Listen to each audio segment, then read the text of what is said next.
Jesus looks his disciples in the eye and tells them exactly what's going to happen. Betrayal, death, resurrection. No parables, no riddles. And Mark says, they didn't understand, and they were afraid to ask. What happens when the truth is clear, but you just don't want to face it? Let's look at Mark 9, verses 30 to 32. Here's the first half of verse 30. They went on from there and passed through Galilee. From where? Just before this verse, we read about Jesus casting out a demon from a man's son. After the disciples failed to cast it out, that was right after the Transfiguration. Now, Jesus and the disciples are passing through Galilee. They're not engaging in ministry. They're just covering ground on their way to Capernaum. Let's look at the rest of verse 30 and verse 31.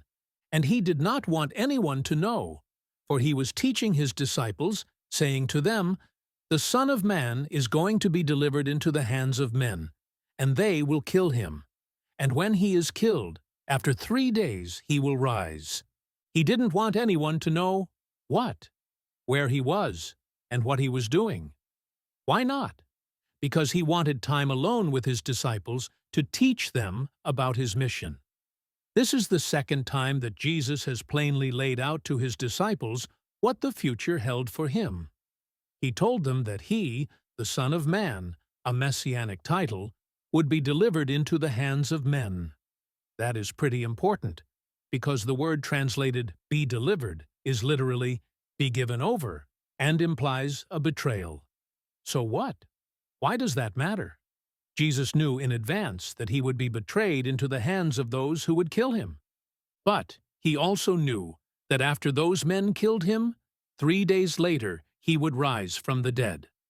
What a blockbuster declaration! This is the second time that Mark tells his readers that Jesus said this to his disciples. Why do you think that is? Mark wants his readers to know that Jesus' mission and his future death and resurrection were made known to the disciples, and that they should have seen it coming and without being surprised.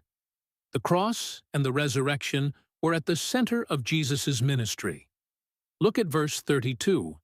But they did not understand the saying, and were afraid to ask him. Mark gives us two different but related details about the disciples. First, they didn't understand what Jesus was telling them.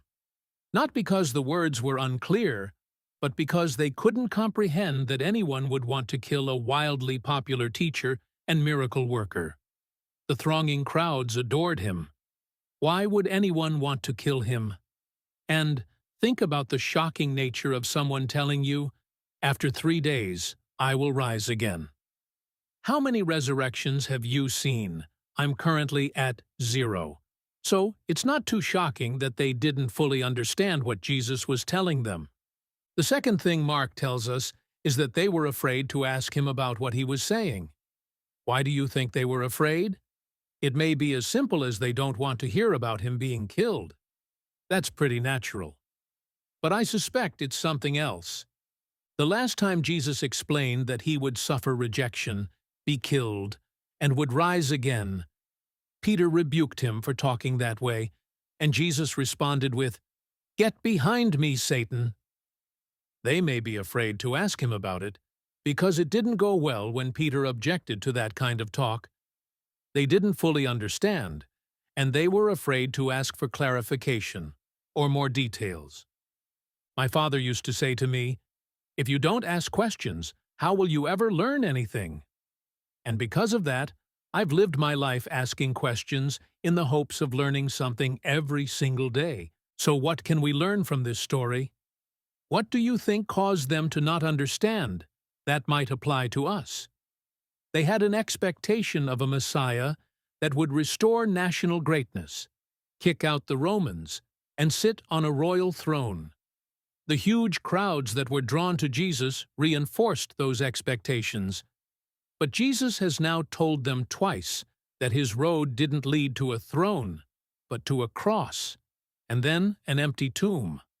Sometimes our expectations are based on a misunderstanding of God's plans. It can be difficult to set aside our vision and replace it with His, but ultimately, disciples yield to their Master. And even when it's scary, it's okay to question. Because if you don't ask questions, how are you ever going to learn anything? Next time, the disciples argue over which of them is the greatest. Thanks for watching So What Scripture. I hope you'll share this video with someone today.